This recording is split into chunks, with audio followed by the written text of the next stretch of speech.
সূরা আল আনআম মক্কায় অবতীর্ণ। আয়াত ১৬৫, রুকু ২০। বিসমিল্লাহির রহমানির রহিম। সমস্ত প্রশংসা আল্লাহ তাআলার জন্যে, যিনি আকাশমালা ও ভূমণ্ডল পয়দা করেছেন। তিনি অন্ধকার সমূহ ও আলো সৃষ্টি করেছেন। যারা আল্লাহ তাআলাকে অস্বীকার করে তারা প্রকারান্তরে অন্য কিছুকেই তাদের মালিকের সমকক্ষ হিসেবে দাঁড় করায়। তিনি তোমাদের মাটি থেকে সৃষ্টি করেছেন, অতঃপর তিনি সবার বাঁচার একটি মেয়াদ নির্দিষ্ট করে দিয়েছেন। তেমনি তাদের মৃত্যুও তাঁর কাছে একটি সুনির্দিষ্ট মেয়াদ রয়েছে। তারপরও তোমরা সন্দেহ করছ? আসমান সমূহ ও জমিনের সর্বত্র তিনিই হচ্ছেন একমাত্র আল্লাহ। তিনি যেমনি তোমাদের গোপন ও প্রকাশ্য বিষয়সমূহ জানেন, তেমনি তিনি জানেন তোমরা পাপ পুণ্যের কতটুকু উপার্জন করছ তাও। তাদের মালিকের আয়াতসমূহের মধ্যে এমন একটি আয়াতও নেই যা তাদের কাছে আসার পর তারা তা থেকে মুখ ফিরিয়ে নেয়নি। তাদের কাছে যতবারই সত্য দিন এসেছে ততবারই তারা তাকে মিথ্যা বলেছে। অচিরেই তাদের কাছে সেই খবরগুলো এসে হাজির হবে যা নিয়ে তারা বিদ্রূপ করছিল। তারা কি দেখেনি তাদের আগে আমি এমন বহু জাতিকে বিনাশ করে দিয়েছি যাদের আমি পৃথিবীতে এমন প্রতিষ্ঠা দান করেছিলাম যা তোমাদেরও দান করিনি? আকাশ থেকে তাদের উপর আমি প্রচুর বৃষ্টি বর্ষণ করেছি, আবার তাদের মাটির নিচ থেকে আমি ঝর্ণাধারা প্রবাহিত করে দিয়েছি।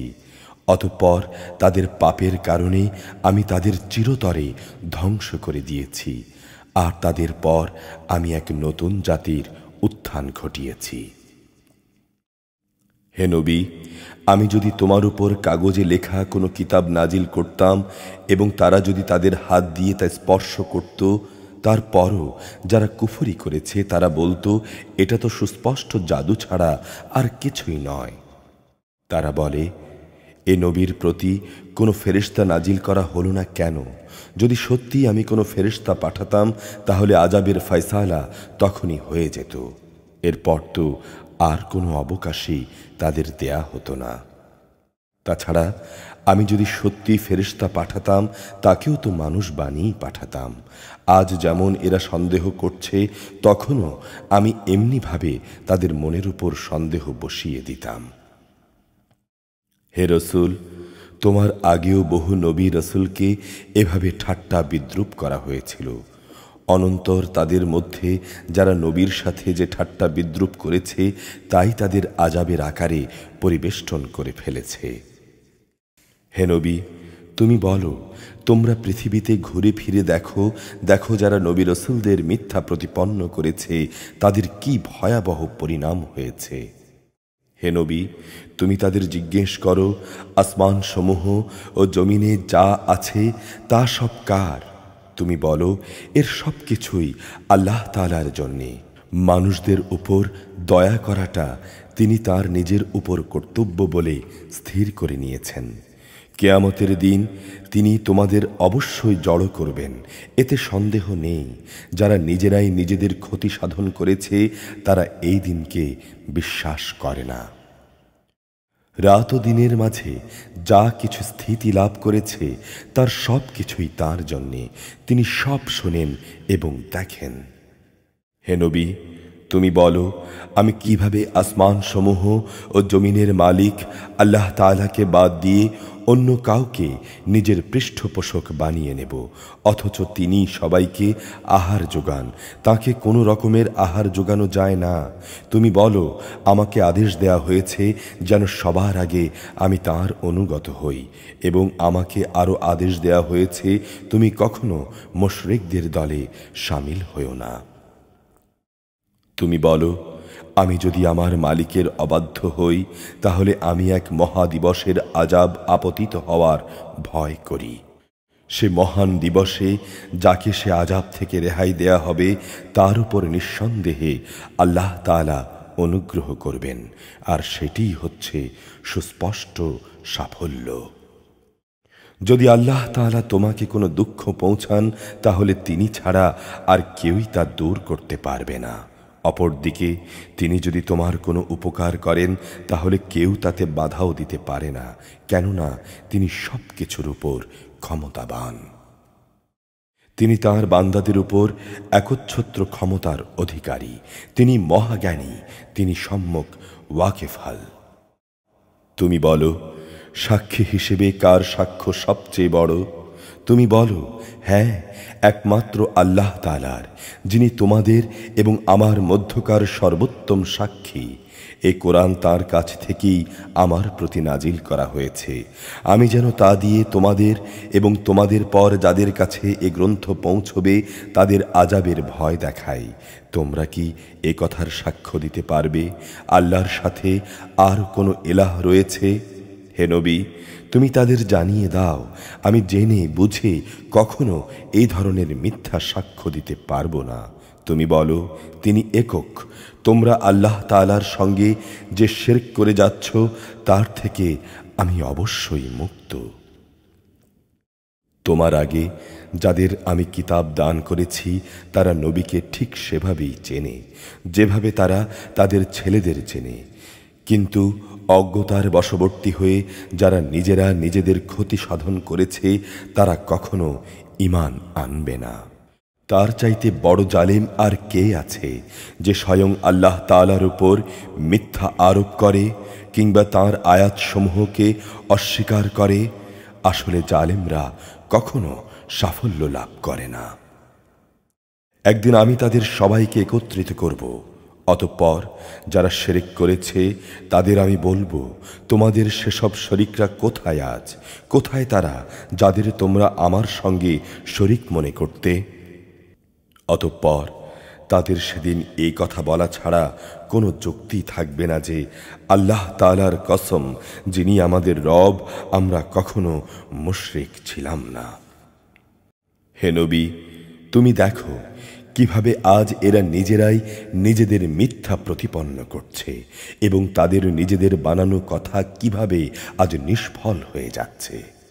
তাদের মধ্যে এমন কিছু লোকও আছে যাকে দেখলে মনে হয় তোমার কথা সে কান দিয়ে শুনছে, কিন্তু আসলে আমি তাদের মনের উপর পর্দা ঢেলে দিয়েছি, যার কারণে তারা কিছুই উপলব্ধি করতে পারে না। আমি তাদের কানেও ছিপি এঁটে দিয়েছি, মূলত তারা যদি আল্লাহর সব কয়টি নিদর্শন দেখেও নেয় তবু তারা তাতে ঈমান আনবে না। এমনকি তারা যখন তোমার সামনে আসবে তখন তোমার সঙ্গে বিতর্কে লিপ্ত হবে। কোরআনের আয়াত সম্পর্কে কাফেররা বলবে, এ তো পুরনো দিনের গল্প কথা ছাড়া আর কিছুই নয়। তারা যেমন নিজেদের তা শোনা থেকে বিরত রাখে, তেমনি অন্যদেরও তা থেকে দূরে রাখে। এ দিয়ে মূলত তারা নিজেদেরই ধ্বংস সাধন করছে, অথচ তারা কোনো খবরই রাখে না। তুমি যদি সত্যি তাদের দেখতে পেতে, যখন এদের আগুনের ওপর এনে দাঁড় করানো হবে, তখন তারা বলবে, হায়, যদি আমাদের আবার দুনিয়ায় ফেরত পাঠানো হতো, তাহলে আমরা আর কখনো আমাদের মালিকের আয়াতসমূহকে মিথ্যা প্রতিপন্ন করতাম না এবং আমরা অবশ্যই ঈমানদার লোকদের দলে শামিল হয়ে যেতাম। এর আগে যা কিছু তারা গোপন করে আসছিল আজ তা তাদের জন্য উন্মুক্ত হয়ে গেল। যদি তাদের আবার দুনিয়ায় ফেরত পাঠানো হয় তারা তাই করে বেড়াবে যা থেকে তাদের নিষেধ করা হয়েছিল। অবশ্যই তারা মিথ্যাবাদী। এরা বলে, আমাদের এই পার্থিব জীবনই হচ্ছে একমাত্র জীবন, আমরা কখনোই পুনরায় জীবিত হব না। হায়, তুমি যদি সে দৃশ্য দেখতে পেতে যখন তাদেরকে তাদের মালিকের সামনে দাঁড় করানো হবে এবং তিনি বলবেন, বলো, এ দিনটি কি সত্য নয়? তারা বলবে, হ্যাঁ, আমাদের মালিকের শপথ, এটা সত্য। তিনি বলবেন, তাহলে আজ সে আযাব ভোগ করো যাকে তোমরা অবিশ্বাস করতে। অবশ্যই তারা ভীষণভাবে ক্ষতিগ্রস্ত হয়ে পড়েছে, যারা আল্লাহর সামনাসামনি হওয়াকে মিথ্যা বলেছে।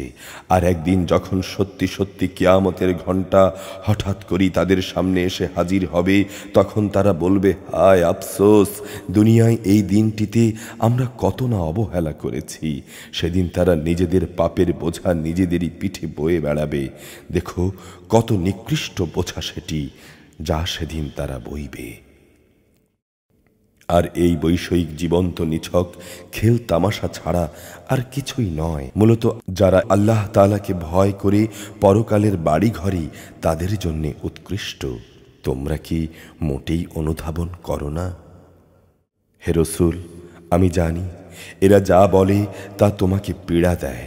এসব বলে এরা শুধু তোমাকে মিথ্যা সাব্যস্ত করছে না, বরং এ জালেমরা এর মাধ্যমে আল্লাহ তাআলার আয়াতকেই অস্বীকার করছে।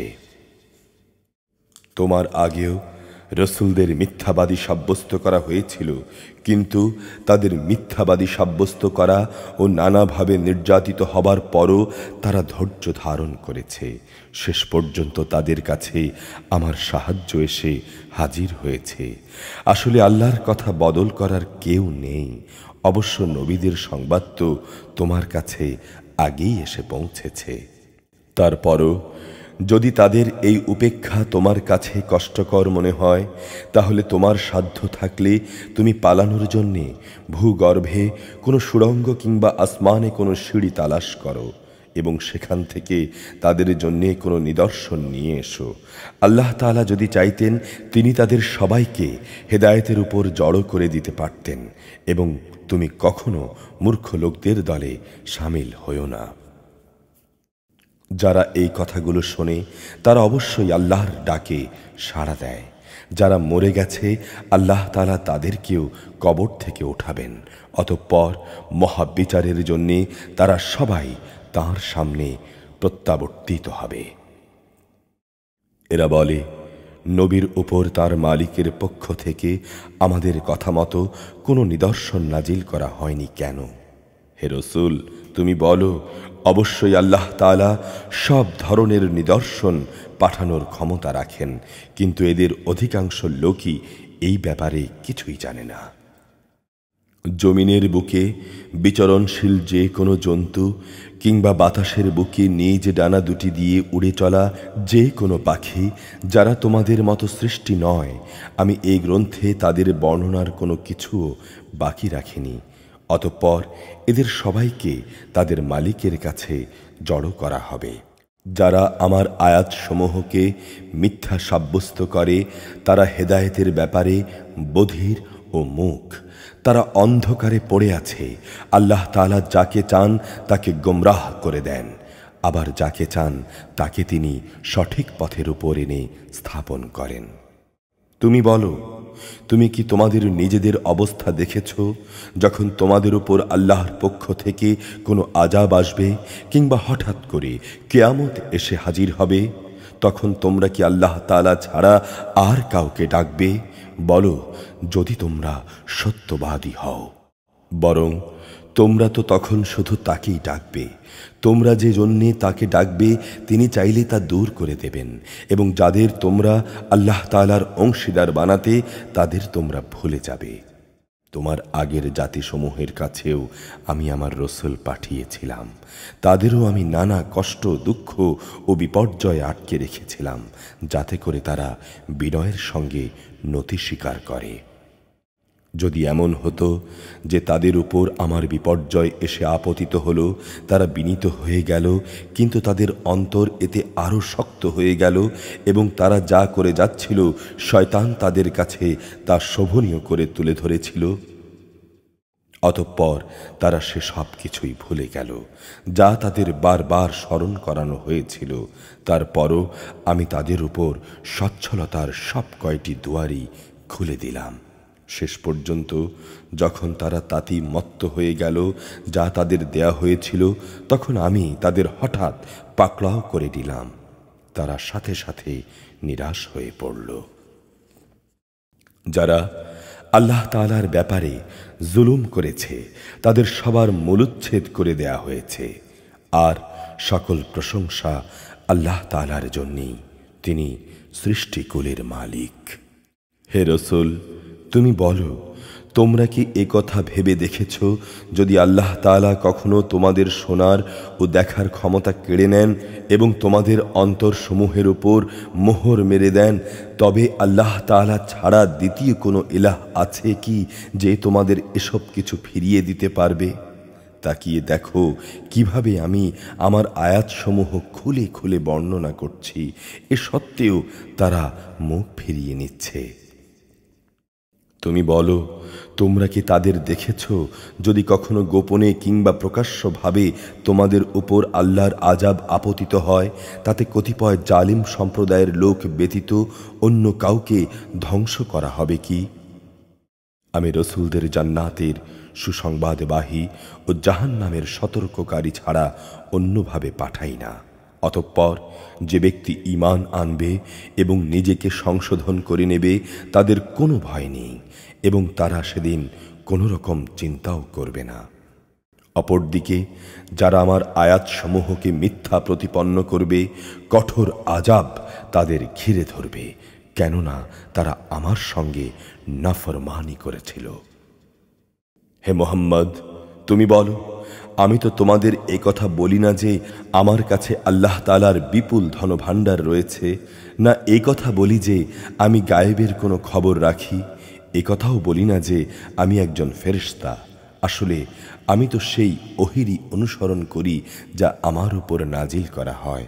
তুমি বলো, অন্ধ আর চক্ষুষ্মান ব্যক্তি কি কখনো এক হতে পারে? তোমরা কি মোটেই চিন্তা ভাবনা করো না?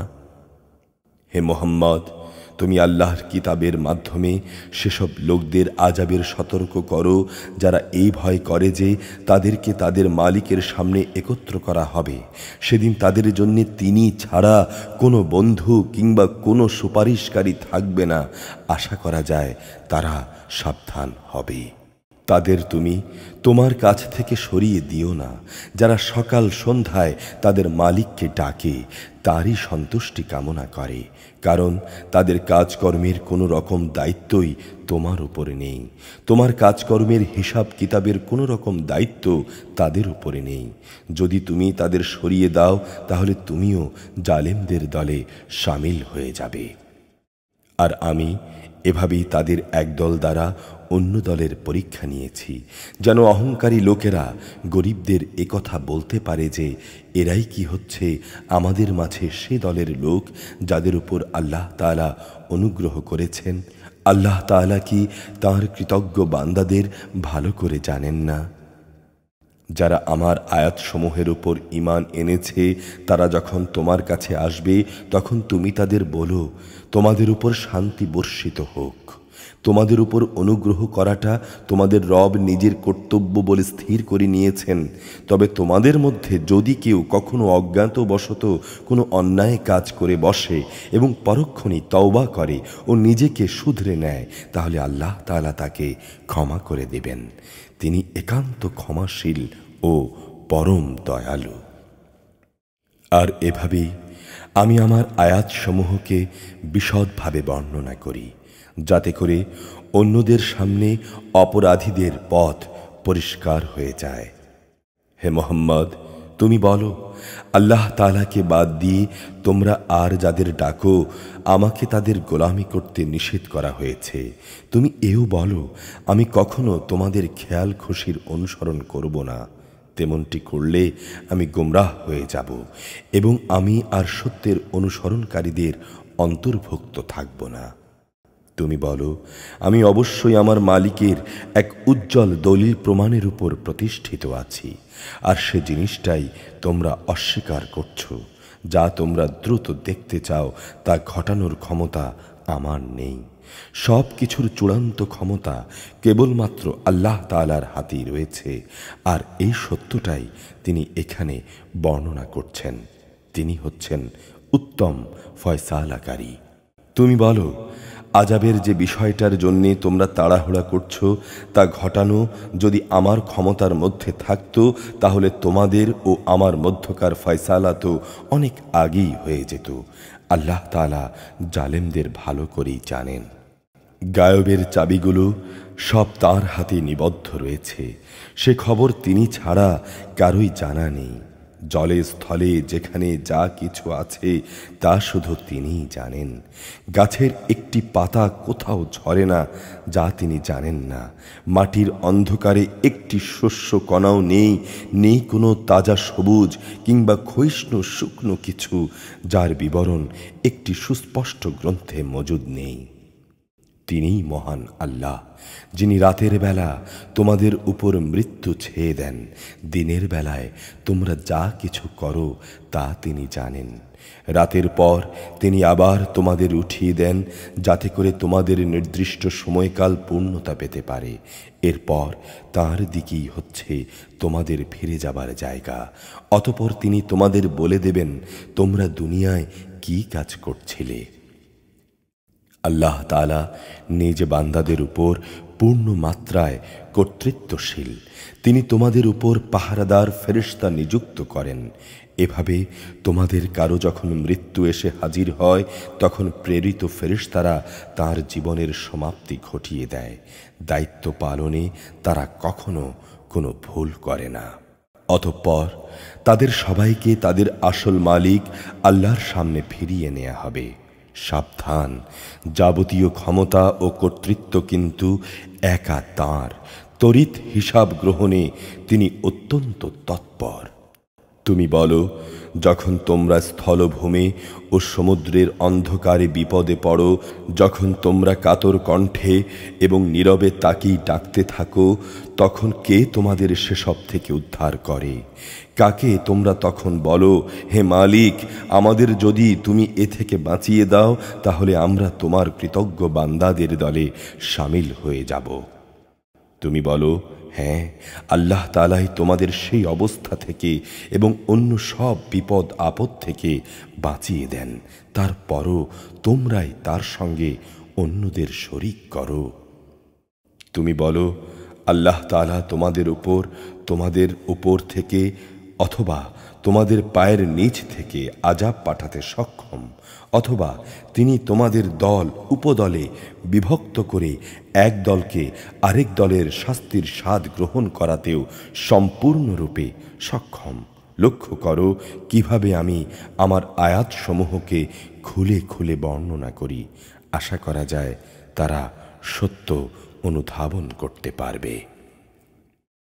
তোমার জাতির লোকেরা এ কোরআনকে অস্বীকার করেছে, অথচ তাই হচ্ছে একমাত্র সত্য। তুমি তাদের বলে দাও, আমি তোমাদের উপর কর্মবিধায়ক নই। প্রতিটি বার্তার জন্যে একটি সুনির্দিষ্ট দিনক্ষণ মজুদ রয়েছে এবং তোমরা অচিরেই তা জানতে পারবে। তুমি যখন এমন সব লোককে দেখতে পাও যারা আমার আয়াতসমূহ নিয়ে হাসি বিদ্রুপ করছে, তখন তুমি তাদের কাছ থেকে সরে এসো, যতক্ষণ না তারা অন্য কথায় মনোনিবেশ করে। যদি কখনো শয়তান তোমাকে ভুলিয়ে ওখানে বসিয়ে রাখে, তাহলে মনে পড়ার পর তুমি জালিম সম্প্রদায়ের সঙ্গে আর বসে থেকো না। তাদের এসব কার্যকলাপের হিসাবের ব্যাপারে যারা আল্লাহ তাআলাকে ভয় করে, তাদের উপর কোনো দায় দায়িত্ব নেই, তবে উপদেশ তো দিয়েই যেতে হবে। আশা করা যায় তারা একদিন আল্লাহ তাআলাকে ভয় করবে। সেসব লোকদের তুমি আল্লাহর হাতে ছেড়ে দাও যারা তাদের দিনকে নিছক খেল তামাশায় পরিণত করে রেখেছে এবং এ পার্থিব জীবন যাদের প্রতারণার জালে আটকে রেখেছে। তুমি এ কোরআন দিয়ে তাদের স্মরণ করাতে থাকো, যাতে করে কেউ নিজের অর্জিত কর্মকাণ্ডের ফলে ধ্বংস হয়ে যেতে না পারে। হাসরের দিন তার জন্যে আল্লাহ তাআলা ছাড়া কোনো বন্ধু এবং সুপারিশকারী থাকবে না। কোনো ব্যক্তি যদি নিজের সব কিছু দিয়েও দেয়, তবু তার কাছ থেকে সেদিন তা গ্রহণ করা হবে না। এরাই হচ্ছে সে মানুষ যাদের নিজেদের গুনাহ অর্জনের কারণে তাদের ধ্বংস করে দেয়া হবে। আল্লাহ তাআলাকে অস্বীকার করার কারণে তাদের জন্য থাকবে ফুটন্ত পানি ও মর্মন্তুদ শাস্তি। তুমি বলো, আমরা কি আল্লাহ তাআলাকে বাদ দিয়ে এমন কাউকে ডাকব যে না আমাদের কোনো ক্ষতি করতে পারে, না আমাদের কোনো অপকার করতে পারে? আল্লাহ তাআলা যেখানে আমাদের সঠিক পথ বাতলে দিয়েছেন সেখানে তাকে বাদ দিয়ে আমরা কি আমাদের উল্টো পায়ে ফিরে যাব? ঠিক সে ব্যক্তিটির মতো যাকে শয়তানরা জমিনের বুকে পথভ্রষ্ট করে দাঁড়ে দাঁড়ে ঠোকর খাওয়াচ্ছে, অথচ তার সঙ্গী সাথীরা তাকে ডাকছে, তুমি আমাদের কাছে এসো, এসো সহজ সরল পথের দিকে। তুমি বলো, সত্যিকার অর্থে হেদায়েত তো হচ্ছে আল্লাহ তাআলার পাঠানো, সেটাই হচ্ছে আসল হেদায়েত। এবং আমাদের এই আদেশ দেয়া হয়েছে যেন আমরা সৃষ্টিকুলের মালিকের সামনে আনুগত্যের মাথা নত করি। আরও আদেশ দেয়া হয়েছে তোমরা যেন নামাজ প্রতিষ্ঠা করো এবং তোমরা যেন আল্লাহ তাআলাকে ভয় করো। তিনি হচ্ছেন এমন সত্তা যার সামনে সবাইকে সমবেত করা হবে। তিনি যথাযথভাবে আসমানসমূহ ও জমিন সৃষ্টি করেছেন। যেদিন তিনি বলবেন সব কিছু বিলীন হয়ে যাও, তখন সাথে সাথেই তা বিলীন হয়ে যাবে। তার কথাই হচ্ছে চূড়ান্ত সত্য। যেদিন শিঙায় ফুঁ দেয়া হবে সেদিন যাবতীয় কর্তৃত্ব ও বাদশাহী হবে একান্তই তাঁর। তিনি দৃশ্য অদৃশ্য সব কিছু সম্পর্কেই সম্যক অবগত রয়েছেন। তিনি প্রজ্ঞাময়, তিনি সব কিছুর খবর রাখেন। স্মরণ করো যখন ইব্রাহিম তার পিতা আজরকে বলল, তুমি কি সত্যি সত্যি এই মূর্তিগুলোকে মাবুদ হিসেবে গ্রহণ করছো? আমি তো দেখতে পাচ্ছি তুমি ও তোমার সম্প্রদায়ের লোকেরা স্পষ্ট গোমরাহিতে নিমজ্জিত রয়েছ। এভাবেই আমি ইব্রাহিমকে আকাশসমূহ ও জমিনের পরিচালন ব্যবস্থা দেখাচ্ছিলাম যেন সে বিশ্বাসীদের দলে সামিল হয়ে যেতে পারে। যখন তার উপর আঁধার ছেয়ে রাত এলো তখন সে একটি তারকা দেখতে পেল। তারকাটি দেখেই সে বলে উঠল, এই বুঝি আমার রব। অতঃপর যখন তারকাটি ডুবে গেল সে তখন বলল, যা ডুবে যায় তাকে তো আমি আমার রব বলে পছন্দ করতে পারি না। অতঃপর যখন সে আকাশে একটি ঝলমলে চাঁদ দেখল তখন বলল, হ্যাঁ, এই মনে হয় আমার রব। অতঃপর এক পর্যায়ে যখন তাও ডুবে গেল তখন সে বলল, আমার রব যদি আমাকে সঠিক পথ না দেখান তাহলে অবশ্যই আমি গোমরাহ লোকদের দলে সামিল হয়ে যাব। এরপর দিনের বেলায় সে যখন একটি আলোকোজ্জ্বল সূর্য দেখল তখন সে বলল, মনে হচ্ছে এই আমার রব, কারণ এটা হচ্ছে সবগুলোর চাইতে বড়। সন্ধ্যা ঘনিয়ে এলে তাও যখন ডুবে গেল তখন সে নিজের জাতিকে বলল, হে আমার সম্প্রদায়ের লোকেরা, তোমরা যে সব কিছুকে আল্লাহ তাআলার সঙ্গে অংশীদার বানাও আমি তা থেকে সম্পূর্ণ মুক্ত। আমি নিষ্ঠার সঙ্গে সেই সার্বভৌম মালিকের দিকেই আমার মুখ ফিরিয়ে নিচ্ছি, যিনি এই আসমানসমূহ ও জমিন সহ চাঁদ সূরজ গ্রহ তারা সব কিছু পয়দা করেছেন। আমি এখন আর মুশরিকদের দলভুক্ত নই। তার জাতির লোকেরা তার সাথে আল্লাহ তাআলার ব্যাপারে বিতর্ক শুরু করল। জবাবে সে বলল, তোমরা কি আমার সাথে স্বয়ং আল্লাহ তাআলার ব্যাপারেই তর্ক করছো, অথচ তিনিই আমাকে সঠিক পথের দিশা দিয়েছেন। আমি তোমাদের মাবুদদের ডরাই না যাদের তোমরা আল্লাহ তাআলার অংশীদার মনে করো। অবশ্য আমার মালিক যদি অন্য কিছু চান সেটা আলাদা। আমার মালিকের জ্ঞান সব কিছুর উপর পরিব্যাপ্ত। এরপরও কি তোমরা সতর্ক হবে না? তোমরা যাকে আল্লাহ তাআলার অংশীদার বানাও তাকে আমি কিভাবে ভয় করব, অথচ তোমরা আল্লাহ তাআলার সাথে অন্যদের শরিক করতে ভয় পাও না, যে ব্যাপারে তিনি কোনো প্রমাণপত্র তোমাদের কাছে পাঠাননি। তোমরাই বলো, তোমাদের এই উভয় দলের মধ্যে কোন দলটি দুনিয়া ও আখিরাতে নিরাপত্তা লাভের বেশি অধিকারী? বলো যদি তোমরা জানো। হ্যাঁ, যারা ঈমান এনেছে এবং যারা তাদের ঈমানকে জুলুম এর কালিমা দিয়ে কখনো কুলুষিত করেনি তারাই হচ্ছে দুনিয়া ও আখিরাতে নিরাপত্তা লাভের বেশি অধিকারী এবং তারাই হচ্ছে হেদায়েত প্রাপ্ত। এ ছিল শিরক সম্পর্কিত আমার সেই অকাট্য যুক্তি, যা আমি ইব্রাহিমকে তার জাতির উপর দান করেছিলাম। এভাবেই আমি যাকে ইচ্ছা তাকে সমুন্নত করি। অবশ্যই তোমার রব প্রবল প্রজ্ঞাময়, কুশলী। আমি তাকে দান করেছি পুত্র হিসেবে ইসহাক ও পৌত্র হিসেবে ইয়াকুব। এদের সবাইকেই আমি সঠিক পথের দিশা দিয়েছিলাম।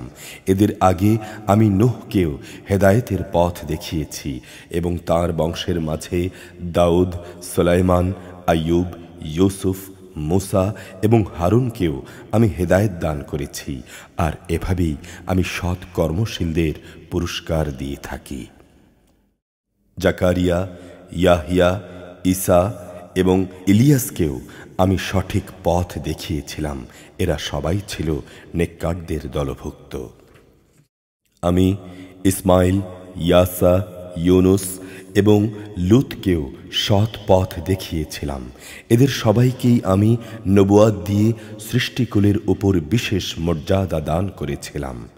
এদের পূর্বপুরুষ, এদের পরবর্তী বংশধর ও এদের ভাই বন্ধুদেরও আমি নানাভাবে পুরস্কৃত করেছি। আমি এদেরকে বাছাই করে নিয়েছি এবং আমি এদের সবাইকে সরল পথে পরিচালিত করেছি। এই হচ্ছে আল্লাহ তাআলার হেদায়েত। নিজ বান্দাদের মাঝে যাকে চান আল্লাহ তাআলা তাকে হেদায়েত দান করেন, কিন্তু তারা যদি আল্লাহর সাথে শিরক করত তাহলে তাদের যাবতীয় কর্ম অবশ্যই নিষ্ফল হয়ে যেত। এরাই ছিল সেসব লোক যাদের আমি কিতাব, প্রজ্ঞা ও নবুয়াত দান করেছি। এরপরও যদি তারা তা অস্বীকার করে তাহলে জেনে রেখো, আমি তো অতীতেও এমন এক সম্প্রদায়ের উপর এ দায়িত্ব অর্পণ করেছিলাম যারা কখনো এগুলো প্রত্যাখ্যান করেনি। এরা হচ্ছে সেসব সৌভাগ্যবান বান্দা আল্লাহ তাআলা যাদের সৎ পথে পরিচালিত করেছেন। অতএব তুমিও এদের হেদায়েতের পথের অনুসরণ করো এবং বলো, আমি এর উপর তোমাদের কাছ থেকে কোনো পারিশ্রমিক চাই না। আসলে এ হচ্ছে মানুষের জন্য একটি স্মরণিকা মাত্র। তারা আল্লাহ তাআলাকে তাঁর যথাযোগ্য মূল্যায়ন করতে পারেনি। বিশেষ করে যখন তারা বলল, আল্লাহ তাআলা কোনো মানুষের উপর কোনো বস্তুই নাজিল করেননি। তুমি বলো, মুসার আনিত কিতাব, যা মানুষের জন্যে ছিল এক আলোকবর্তিকা ও পথনির্দেশ, যা তোমরা কাগজের পাতায় লিখে রাখতে, যা তোমরা মানুষের সামনে প্রকাশ করতে এবং তার অধিকাংশই গোপন করে রাখতে। সর্বোপরি সে কিতাব দ্বারা তোমাদের এমন সব জ্ঞান শিক্ষা দেয়া হতো যার কিছুই তোমরা এবং তোমাদের পূর্বপুরুষরা জানতে না। তা কে নাজিল করেছেন? তুমি বলো, হ্যাঁ, আল্লাহ তাআলাই তা নাজিল করেছেন। হে নবী, তুমি তাদের নিরর্থক আলোচনায় মত্ত থাকতে দাও। এটি এক বরকতপূর্ণ গ্রন্থ যা আমি তোমার উপর নাজিল করেছি। এটি আগের কিতাবের সত্যায়ন করে এবং যাতে এ কিতাব দিয়ে তুমি মক্কা ও তার পার্শ্ববর্তী জনপদ সমূহের মানুষকে সাবধান করবে। যারা আখিরাতের উপর ঈমান আনে তারা এই কিতাবের উপরও ঈমান আনে, আর তারা তাদের নামাজেরও হেফাজত করে। সে ব্যক্তির চাইতে বড় জালেম আর কে আছে যে আল্লাহ তাআলার উপর মিথ্যা আরোপ করে অথবা বলে, আমার উপর ওহী নাজিল হয়েছে, যদিও তার উপর কিছুই নাজিল হয়নি। তার চাইতেই বা বড় জালেম কে যে বলে, আমি অচিরেই আল্লাহ নাজিল করা গ্রন্থের মতো কিছু নাজিল করে দেখাবো। যদি সত্যি সত্যি জালেমদের মৃত্যু যন্ত্রণা উপস্থিত হবার সময়টা তুমি দেখতে পেতে, যখন মৃত্যুর ফেরেশতারা তাদের দিকে হাত বাড়িয়ে বলবে, তোমাদের প্রাণবায়ু বের করে দাও। তোমরা আল্লাহ তাআলা সম্পর্কে যেসব অন্যায় কথা বলতে এবং তার ব্যাপারে যে ক্ষমাহীন অধ্যত্ব প্রকাশ করতে, তার বিনিময়ে আজ অত্যন্ত অবমাননাকর এক আযাব তোমাদের দেয়া হবে। আজ তোমরা আমার সামনে নিঃসঙ্গ অবস্থায় এলে, যেমনি নিঃসঙ্গ অবস্থায় আমি তোমাদের প্রথমবার সৃষ্টি করেছিলাম। অতঃপর তোমাদের আমি যা কিছু বিষয় সম্পদ দান করেছি তার সবটুকুই তোমরা পেছনে ফেলে এসেছ। তোমাদের সাথে তোমাদের সুপারিশকারী ব্যক্তিদের, যাদের তোমরা মনে করতে তারা তোমাদের কাজকর্মের মাঝে অংশীদার, কই তাদের তো আজ তোমাদের মাঝে দেখতে পাচ্ছি না। বস্তুত তাদের এবং তোমাদের মধ্যকার সেই সম্পর্ক ছিন্ন ভিন্ন হয়ে গেছে এবং তাদের ব্যাপারে তোমরা যা ধারণা করতে তাও আজ নিষ্ফল হয়ে গেছে। অবশ্যই আল্লাহ তাআলা শস্য বীজ ও আঁটিগুলো অঙ্কুরিত করেন। তিনি নির্জীব কিছু থেকে জীবন্ত কিছু বের করে আনেন, আবার তিনি জীবন্ত কিছু থেকে নির্জীব কিছু নির্গত করেন। এই হচ্ছে আল্লাহ তাআলা। এরপরও তোমাদের কোথায় কোথায় ঠোকর খাওয়ানো হচ্ছে। রাতের শেষে তিনি উষার উন্মেষ ঘটান। তিনি রাতকে তোমাদের বিশ্রামের জন্য বানিয়েছেন এবং দিন তারিখের হিসাব কিতাবের জন্য তিনি চাঁদ ও সূরজ বানিয়েছেন। এসব কিছুই হচ্ছে পরাক্রমশালী ও মহাজ্ঞানী আল্লাহ তাআলার নির্ধারণ করা। তিনি তোমাদের জন্যে অসংখ্য তারকা বানিয়ে রেখেছেন, যেন তোমরা তা দিয়ে জলস্থলের আধারে পথের দিশা পেতে পারো। যে সম্প্রদায়ের লোকেরা এসব রহস্যের কথা জানে তাদের জন্যে আমি আমার নিদর্শনসমূহ খুলে খুলে বর্ণনা করেছি। তিনি তোমাদের মাত্র একটি ব্যক্তি সত্তা থেকে পয়দা করেছেন, অতঃপর এখানে তোমাদের থাকার ও মালসামানা রাখার জায়গা বানানো হলো। জ্ঞানী লোকদের জন্যে আমি আমার নিদর্শনগুলোকে এভাবেই বিস্তারিত বর্ণনা করেছি। তিনি আসমান থেকে পানির ধারা নাজিল করেন, অতঃপর সে পানি দিয়ে আমি সব রকমের উদ্ভিদ ও গাছপালা জন্মানোর ব্যবস্থা করি। তা থেকে সবুজ শ্যামল পাতা উদ্গত করি। পরে তা থেকে আমি পরস্পর জড়ানো ঘন শস্য দানা সৃষ্টি করি এবং ফলের ভারে নুয়ে পড়া খেজুরের গোছা বের করে আনি। আঙুরের উদ্যানমালা, জলপাই ও আনার পয়দা করি। এগুলো একে অন্যের সাদৃশ্য হয়, আবার একটার সঙ্গে আরেকটার গরমিলও থাকে। গাছ যখন সুশোভিত হয় তখন একসময় তা ফলবান হয়। যখন ফলগুলো পাকতে শুরু করে তখন তোমরা এই সৃষ্টি নৈপুণ্য দেখো। অবশ্যই এতে ঈমানদার লোকদের জন্যে বহু নিদর্শন রয়েছে। তারা জিনকে আল্লাহর সঙ্গে শরীক মনে করে, অথচ জিনদের তিনিই পয়দা করেছেন। অজ্ঞতার বশবর্তী হয়ে তারা তার উপর পুত্রকন্যা ধারণের অপবাদও আনায়ন করে, অথচ তিনি মহিমান্বিত। এরা যা বলে তিনি তার চাইতে অনেক পবিত্র ও মহান। তিনি আসমানসমূহ ও জমিনের একক উদ্ভাবক। তুমি বলো, তার সন্তান হবে কিভাবে? তার তো সঙ্গিনী নেই।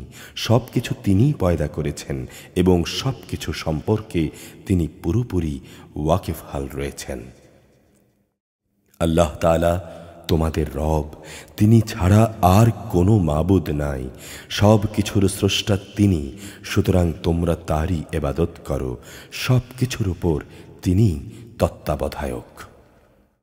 কোনো দৃষ্টি তাঁকে দেখতে পায় না, অথচ তিনি সব কিছুই দেখতে পান। তিনি সূক্ষ্মদর্শী, তিনি সব কিছুর খোঁজ খবর রাখেন। তোমাদের কাছে তোমাদের মালিকের পক্ষ থেকে সূক্ষ্ম ও দৃষ্টি সম্পন্ন নিদর্শন এসেছে। অতঃপর যদি কোনো ব্যক্তি তা দেখতে পায় তাহলে সে দেখবে তার নিজের কল্যাণের জন্যেই।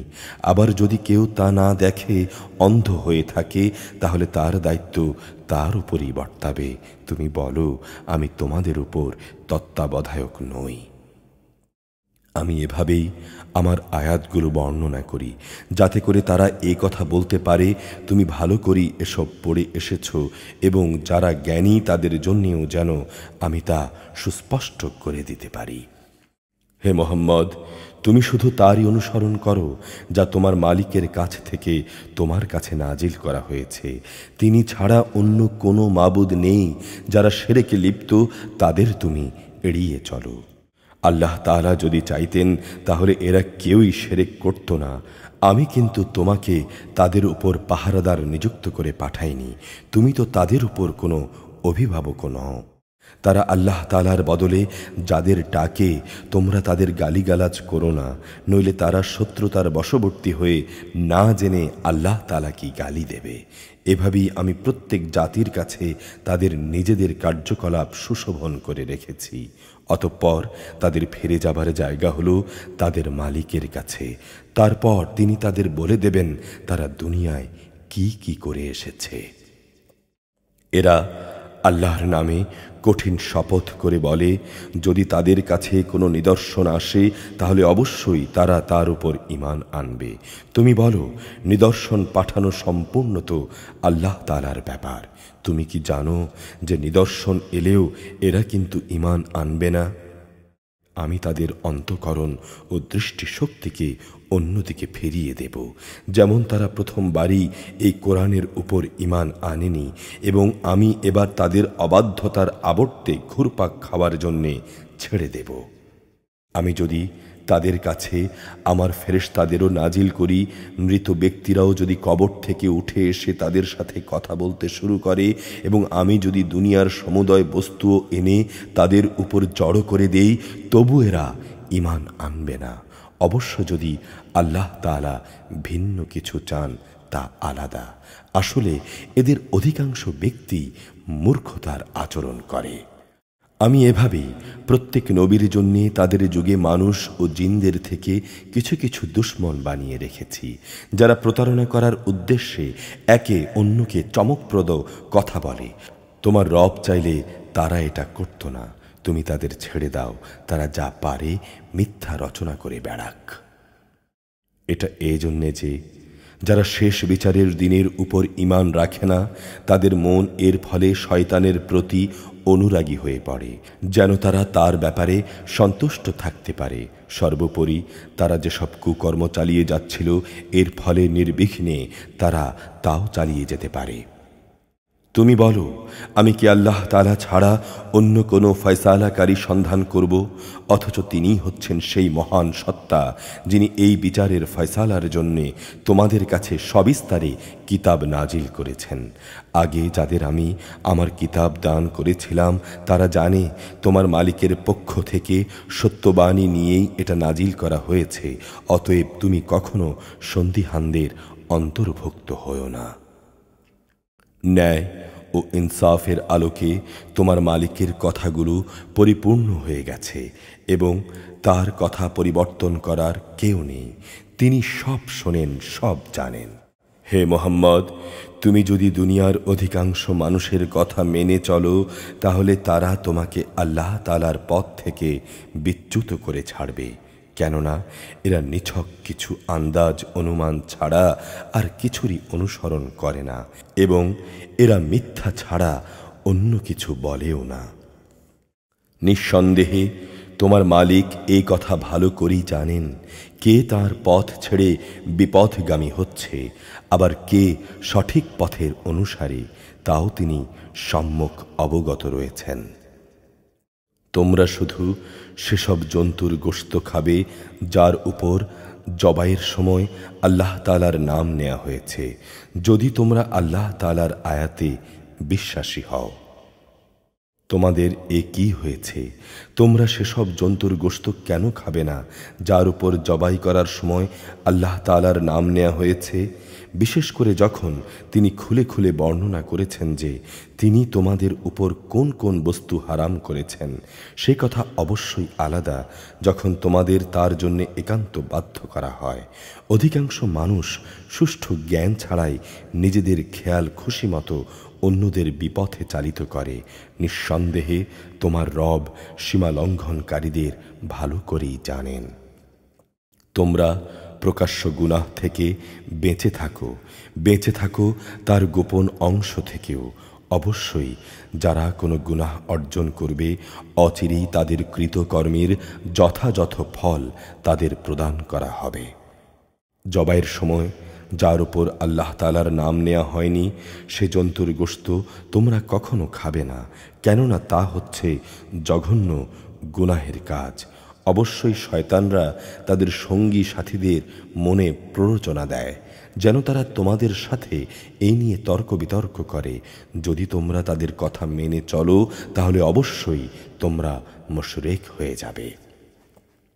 যে ব্যক্তি এক সময় ছিল মৃত, অতঃপর আমি তাকে জীবিত করলাম, তদুপরি তার জন্যে এমন এক আলোকবর্তিকাও আমি বানিয়ে দিলাম যার আলো দিয়ে মানুষের মাঝে সে চলতে পারছে।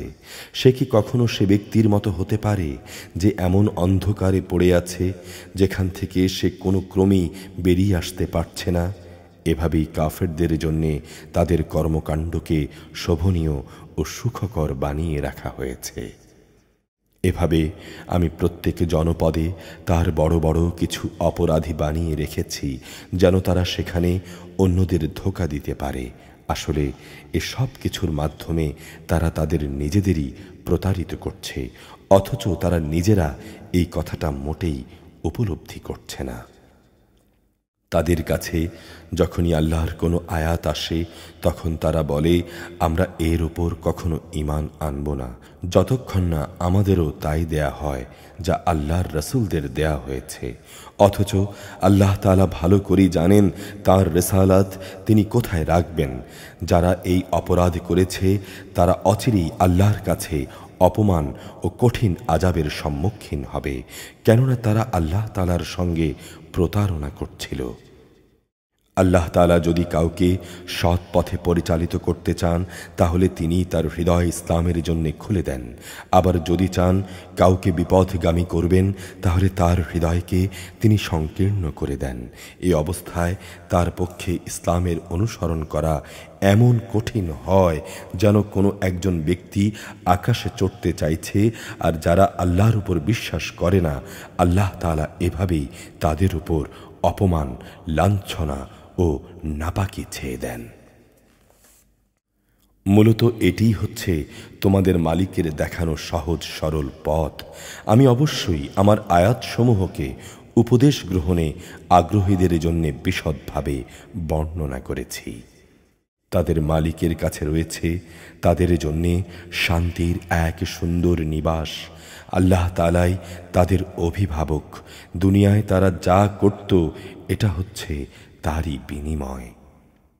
যেদিন তিনি তাদের সবাইকে একত্রিত করবেন তখন তিনি শয়তানরূপী জিনদের বলবেন, হে জিন সম্প্রদায়, তোমরা তো অনেক মানুষকেই গোমরাহ করেছ। এ সময় মানুষের ভেতর থেকে যারা তাদের বন্ধু তারা বলবে, হে আমাদের রব, আমাদের একজন একজনকে ব্যবহার করে দুনিয়ার জীবনে প্রচুর লাভ কামিয়েছে, আর এভাবেই আমরা চূড়ান্ত সময়ে এসে হাজির হয়েছি যা তুমি আমাদের জন্য নির্দিষ্ট করে রেখেছিলে। আল্লাহ তাআলা বলবেন, হ্যাঁ, সেই জন্যই আজ তোমাদের ঠিকানা হবে জাহান্নামের আগুন, সেখানে তোমরা চিরকাল থাকবে। অবশ্য আল্লাহ তাআলা যা কিছু চাইবেন তা আলাদা। তোমার মালিক অবশ্যই প্রজ্ঞাময়, সম্যক অবহিত। এভাবে আমি একদল জালেমকে তাদেরই অন্যায় কার্যকলাপের দরুন আরেক দল জালেমের উপর ক্ষমতাবান করে দেই। আল্লাহ তাআলা সেদিন আরো বলবেন, হে জিন ও মানুষ সম্প্রদায়, তোমাদের কাছে কি তোমাদেরই মধ্য থেকে আমার এমন সব রাসূল আসেনি যারা আমার আয়াতগুলো তোমাদের কাছে বর্ণনা করত, উপরন্তু যারা তোমাদের আজকের এই দিনের ভয় দেখাতো?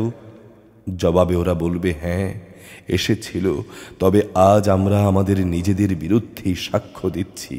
মূলত দুনিয়ার জীবনে এদের প্রতারিত করে রেখেছিল, তারা নিজেদের বিরুদ্ধেই একথার সাক্ষ্য দেবে যে তারা আসলেই কাফের ছিল। এটা এই জন্যে তোমার রব অন্যায়ভাবে এমন কোনো জনপদের মানুষকে কখনো ধ্বংস করেন না যার অধিবাসীরা সত্য দ্বীন সম্পর্কে সম্পূর্ণ গাফেল থাকে। তাদের নিজ নিজ কর্ম অনুযায়ী প্রতিটি ব্যক্তির জন্যই তার মর্যাদা রয়েছে। তোমার রব তাদের কাজকর্ম সম্পর্কে উদাসীন নন। তোমার রব কারো মুখাপেক্ষী নন। দয়া অনুগ্রহের মালিক তিনি যদি চান তাহলে তোমাদেরকে এই জনপদ থেকে সরিয়ে নিতে পারেন এবং তোমাদের পরে অন্য যাদের তিনি চান এখানে বসিয়েও দিতে পারেন, যেমনি করে এক সময় তিনি তোমাদেরও অন্য সম্প্রদায়ের বংশধর থেকে উত্থান ঘটিয়েছেন। তোমাদের আজ যে প্রতিশ্রুতি দেয়া হচ্ছে তা অবশ্যই আসবে, আর তোমরা আল্লাহ তাআলাকে ব্যর্থ করে দেওয়ার ক্ষমতা রাখো না। হে নবী, তুমি বলো, হে আমার জাতি, তোমরা নিজ নিজ জায়গায় কাজ করে যাও, আমিও আমার করণীয় করে যাব। অচিরেই তোমরা জানতে পারবে কার জন্যে পরিণামের জান্নাতের ঘরটি নির্দিষ্ট রয়েছে। নিঃসন্দেহে জালেমরা কখনো সাফল্য লাভ করবে না। স্বয়ং আল্লাহ তাআলা যে শস্য উৎপাদন করেছেন ও গবাদি পশু সৃষ্টি করেছেন, এ মূর্খ ব্যক্তিরা তারই এক অংশ আল্লাহর জন্যে নির্দিষ্ট করে রাখে এবং নিজেদের খেয়াল খুশি মতো এই কথা বলে যে এ অংশ হচ্ছে আল্লাহর জন্যে আর এ অংশ হচ্ছে আমাদের শরীক দেবতাদের জন্যে। অতঃপর যা তাদের দেবতাদের জন্যে রাখা হয় তা আল্লাহর কাছ পর্যন্ত পৌঁছয় না, যদিও আল্লাহর নামে রাখা অংশ শেষতক তাদের দেবতাদের কাছে গিয়েই পৌঁছে। কত নিকৃষ্ট তাদের এই বিচার! এভাবে বহু মুশরিকের ক্ষেত্রেই তাদের শরীক দেবতারা তাদের আপন সন্তানদের হত্যা করার জঘন্য কাজটিকেও একান্ত শোভনীয় করে রেখেছে। এর দ্বারা সে আসলে তাদের ধ্বংসই সাধন করতে চায় এবং তাদের গোটা জীবন বিধানকেই তাদের কাছে সন্দেহের বিষয়ে পরিণত করে দিতে চায়। অবশ্য আল্লাহ তাআলা চাইলে তারা এই কাজ করত না। তুমি তাদের অবস্থার উপর ছেড়ে দাও, মিথ্যা রচনা নিয়ে তাদের ব্যস্ত থাকতে দাও। তারা বলে, এসব গবাদি পশু ও এ খাদ্যশস্য নিষিদ্ধ তালিকাভুক্ত, আমরা যাকে চাইব সে ছাড়া অন্য কেউ তা খেতে পারবে না। এটা তাদের মন গড়া একটা ধারণা মাত্র। তারা মনে করে কিছু গবাদি পশু আছে যার পিঠ আরোহণ কিংবা মাল সামান রাখার জন্য নিষিদ্ধ, আবার কিছু গবাদি পশু আছে যার উপর জবাই করার সময় তারা আল্লাহর নাম স্মরণ করে না। আল্লাহর উপর মিথ্যা আরোপ করার উদ্দেশ্যেই তাদের এসব অপচেষ্টা। অচিরেই তিনি তাদের এই মিথ্যাচারের জন্যে তাদের যথাযথ প্রতিফল দান করবেন। তারা বলে, এসব গবাদি পশুর পেটে যা কিছু আছে তা শুধু আমাদের পুরুষদের জন্যই নির্দিষ্ট এবং আমাদের মহিলা সাথীদের জন্যে তা হারাম। তবে যদি এ পশুর পেটে মরা কিছু থাকে তাহলে তাতে তারা নারী পুরুষ উভয়ের সমান অংশীদার। আল্লাহ তাআলা অতি শীঘ্রই তাদের এই ধরনের উদ্ভট কথা বলার প্রতিফল দান করবেন। নিঃসন্দেহে তিনি প্রবল প্রজ্ঞাময়, তিনি সর্বজ্ঞ। যারা নির্বুদ্ধিতা ও অজ্ঞতার বশবর্তী হয়ে নিজেদের সন্তানদের হত্যা করল এবং আল্লাহ তাআলা তাদের যে রেজেক দান করেছেন তা নিজেদের উপর হারাম করে নিল এবং আল্লাহ তাআলার উপর মিথ্যা আরোপ করল, তারা দারুণভাবে ক্ষতিগ্রস্ত হয়ে গেল, তারা পথভ্রষ্ট হয়ে গেল। এরা কখনো সৎপথের অনুসারী ছিল না। তিনি মহান আল্লাহ তাআলা, যিনি নানা প্রকারের উদ্যান বানিয়েছেন, কিছু লতা গুল্ম যা কোনো কাণ্ড ছাড়াই মাচানের উপর তুলে রাখা হয়েছে, আবার কিছু গাছ যা মাচানের উপর তুলে রাখা হয়নি, স্বীয় কাণ্ডের উপর এমনি দাঁড়িয়ে আছে, তিনি সৃষ্টি করেছেন। খেজুর গাছ এবং বিভিন্ন প্রকারের খাদ্যশস্য ও আনার, এগুলো স্বাদে গন্ধে একরকমও হতে পারে, আবার তা ভিন্ন ধরনেরও হতে পারে। যখন তা ফলবান হয় তখন তোমরা তার ফল খাও। তোমরা ফসল তোলার দিনে যে বঞ্চিত তার হক আদায় করো, কখনো অপচয় করো না। নিঃসন্দেহে আল্লাহ তাআলা অপচয়কারীদের পছন্দ করেন না। গবাদি পশুর মধ্যে কিছু হচ্ছে উঁচু ভারবাহী আর কিছু হচ্ছে ভার বহনের অনুপযোগী। জমিনের সাথে লেগে থাকা খাবার উপযোগী জন্তু আল্লাহ তাআলা যা তোমাদের দান করেছেন তা তোমরা খাও এবং শয়তানের পদাঙ্ক অনুসরণ করো না, অবশ্যই সে তোমাদের প্রকাশ্য দুশমন। আল্লাহ তাআলা তোমাদের দিয়েছেন 8 প্রকারের গৃহপালিত জন্তু। প্রথমত তার 2 মেষ, দ্বিতীয়ত তার 2 ছাগল। হে মুহাম্মদ, তুমি তাদের জিজ্ঞাসা করো, এর নর 2 কিংবা মাদি 2 অথবা তাদের মায়েরা যা কিছু পেটে রেখেছে তার কোনোটি কি আল্লাহ তাআলা তোমাদের জন্যে হারাম করেছেন? তোমরা আমাকে প্রমাণসহ বলো যদি তোমরা সত্যবাদী হও। তৃতীয়ত 2 উট, চতুর্থত দুটো গরু, এর নর দুটো কিংবা মাদি দুটো কি আল্লাহ তাআলা হারাম করেছেন, অথবা এদের উভয়ের মায়েরা যা কিছু পেটে রেখেছে তা কি তিনি তোমাদের জন্য হারাম করেছেন? আল্লাহ তাআলা যখন তোমাদের এই হারামের আদেশ দিয়েছিলেন তখন তোমরা কি সেখানে উপস্থিত ছিলে? অতঃপর তার চাইতে বড় জালেম আর কে হতে পারে যে মানুষকে গোমরাহ করার জন্যে অজ্ঞাতবশত আল্লাহর নামে মিথ্যা আরোপ করে। নিশ্চয়ই আল্লাহ তাআলা জালেম সম্প্রদায়কে সঠিক পথ দেখান না। হে মুহাম্মদ, তুমি বলো, আমার কাছে যে ওহী পাঠানো হয়েছে তাতে একজন ভোজনকারী সাধারণত যা খায় তার মধ্যে এমন কোনো জিনিস তো আমি পাচ্ছি না যাকে হারাম করা হয়েছে। হ্যাঁ, তা যদি হয় মরা জন্তু, প্রবাহিত রক্ত এবং শুয়োরের গোশত, তাহলে তা অবশ্যই হারাম, কেননা এসব হচ্ছে নাপাক। অথবা এমন এক অবৈধ জন্তু যার উপর জবাই করার সময় আল্লাহ তাআলা ছাড়া অন্য কারো নাম নেওয়া হয়েছে। তবে যে ব্যক্তি ক্ষুধায় অতিষ্ঠ, তার কোনো নাফরমানির ইচ্ছা না থাকে, প্রয়োজনের বাইরে সীমালঙ্ঘন না করে, তাহলে তার ক্ষেত্রে তোমার রব অবশ্যই ক্ষমাশীল, পরম দয়ালু। আমি ইহুদিদের উপর নখযুক্ত সব পশুই হারাম করে দিয়েছিলাম। গরু এবং ছাগলের চর্বিও আমি তাদের জন্য হারাম করেছিলাম। তবে জন্তুর চর্বির যা কিছু তাদের উভয়ের পিঠ, আঁত কিংবা হাড়ের সাথে জড়ানো থাকে তা হারাম ছিল না। এভাবে এগুলোকে হারাম করে আমি তাদের অবাধ্যতার জন্যে তাদের শাস্তি দিয়েছিলাম। নিঃসন্দেহে আমি সত্যবাদী। এরপরেও যদি তারা তোমাকে মিথ্যাবাদী বলে, তাহলে তুমি বলো, অবশ্যই তোমাদের রব বিশাল দয়ার আধার।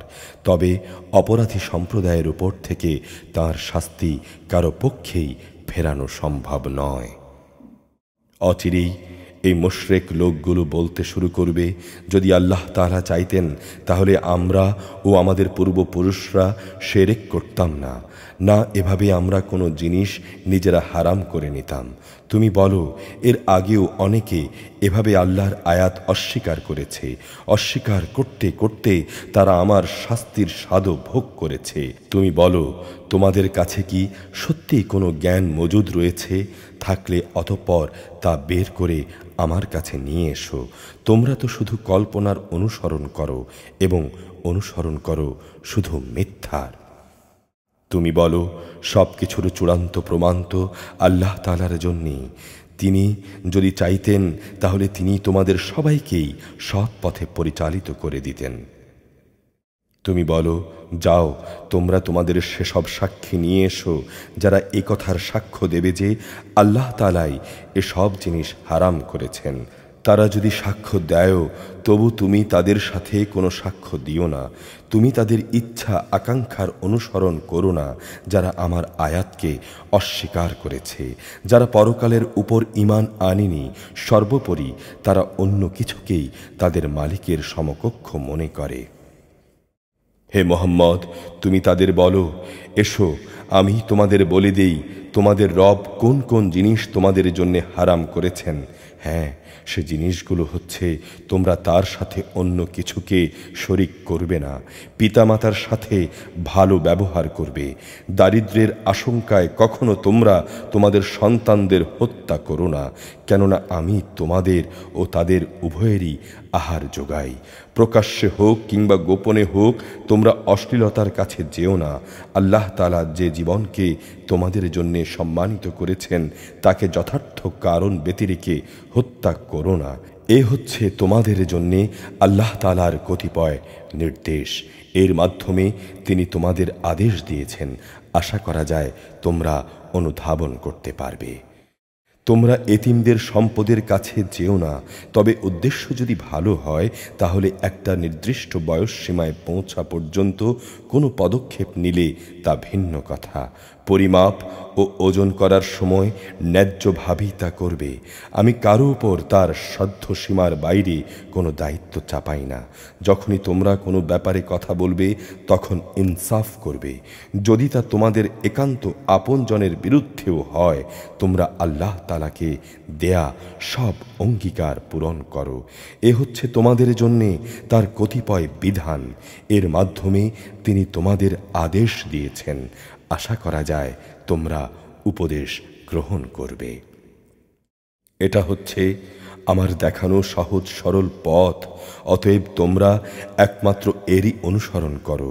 কখনো ভিন্ন পথ অবলম্বন করো না, কেননা ভিন্ন পথ অবলম্বন করলে তা তোমাদের আল্লাহর পথ থেকে বিচ্ছিন্ন করে দেবে। এ হচ্ছে তোমাদের জন্যে আরও কয়েকটি বিধান, এর মাধ্যমে তিনি তোমাদের আদেশ দিচ্ছেন। আশা করা যায় তোমরা তাকওয়া অবলম্বন করবে। অতঃপর আমি মূসাকে কিতাব দান করেছিলাম, যেন যে ব্যক্তি উত্তম কাজ করেছে তার উপর আমার নেয়ামত পূর্ণ হতে পারে। এবং এই কিতাব হচ্ছে বিশদ হেদায়েত ও রহমত, যাতে করে বনি ইসরাইলের লোকেরা তাদের মালিকের সঙ্গে সাক্ষাতের উপর বিশ্বাস স্থাপন করে। এ হচ্ছে এমন একটি বরকতময় কিতাব যা আমি নাজিল করেছি। অতএব তোমরা এর অনুসরণ করো এবং তোমরা তাকওয়া অবলম্বন করো। আশা করা যায় তোমাদের উপর অনুগ্রহ করা হবে।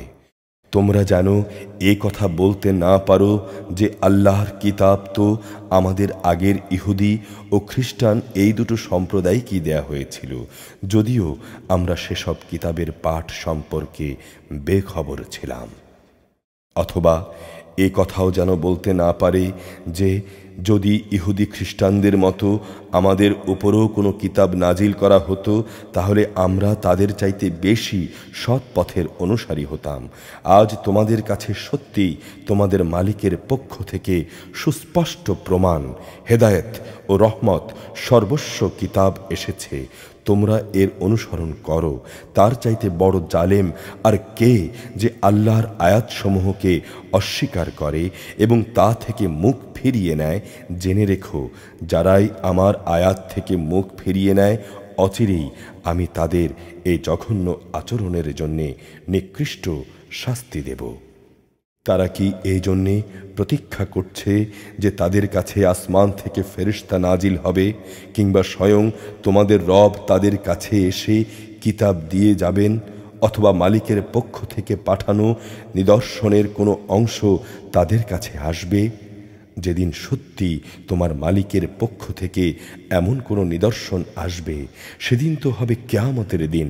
তখন যে ব্যক্তি এর আগে ঈমান আনেনি, কিংবা যে ব্যক্তি তার ঈমান দিয়ে ভালো কিছু অর্জন করেনি, তার জন্যে এ ঈমান কোনো উপকার দেবে না। হে মুহাম্মদ, তুমি বলো, তোমরাও প্রতীক্ষা করো, আমিও প্রতীক্ষা করছি। যারা নিজেদের দিনকে টুকরো টুকরো করে নিজেরাই নানা দল উপদলে বিভক্ত হয়ে গেছে, তাদের কোনো দায়িত্বই তোমার উপরে নেই। অবশ্যই তাদের ফয়সালার ব্যাপারটা আল্লাহ তাআলার হাতে। যেদিন কিয়ামত সংঘটিত হবে, তখন তিনি তাদের বিস্তারিত বলবেন তারা কি করছিল। কেউ যদি একটা সৎ কাজ নিয়ে আল্লাহ তাআলার সামনে আসে, তাহলে তার জন্যে 10 গুণ বিনিময় থাকবে। অপরদিকে যদি কেউ একটা গুনাহের কাজ নিয়ে আসে, তাকে তার একটাই প্রতিফল দেয়া হবে, তাদের উপর কোনোই জুলুম করা হবে না। হে মুহাম্মদ, তুমি বলো, অবশ্যই আমার মালিক আমাকে সঠিক পথ দেখিয়েছেন, সুপ্রতিষ্ঠিত জীবন বিধান দিয়েছেন। এটাই হচ্ছে ইব্রাহিমের একনিষ্ঠ পথ। সে কখনো মুশরিকদের দলভুক্ত ছিল না। তুমি বলো, অবশ্যই আমার নামাজ, আমার আনুষ্ঠানিক কাজকর্ম, আমার জীবন, আমার মৃত্যু সব কিছুই সৃষ্টিকুলের মালিক আল্লাহ তাআলার জন্যে। তাঁর কোনো শরীক কেউ নেই। আর এ কথা বলার জন্যই আমাকে আদেশ দেয়া হয়েছে, এবং আমি হচ্ছি মুসলমানদের মধ্যে সর্বপ্রথম। তুমি বলো, এরপরও কি আমি আল্লাহ তাআলা ছাড়া অন্য কোনো মালিক সন্ধান করে বেড়াবো, অথচ তিনি সব কিছুর রব। তার বিধান হচ্ছে প্রতিটি ব্যক্তি তার কৃতকর্মের জন্যে নিজেই দায়ী হবে, এবং কিয়ামতের দিন কোনো বোঝা বহনকারী ব্যক্তি অন্য কোনো লোকের পাপের বোঝা বহন করবে না। অতঃপর তোমাদের সবাইকে তোমাদের আসল মালিকের কাছে ফিরে যেতে হবে।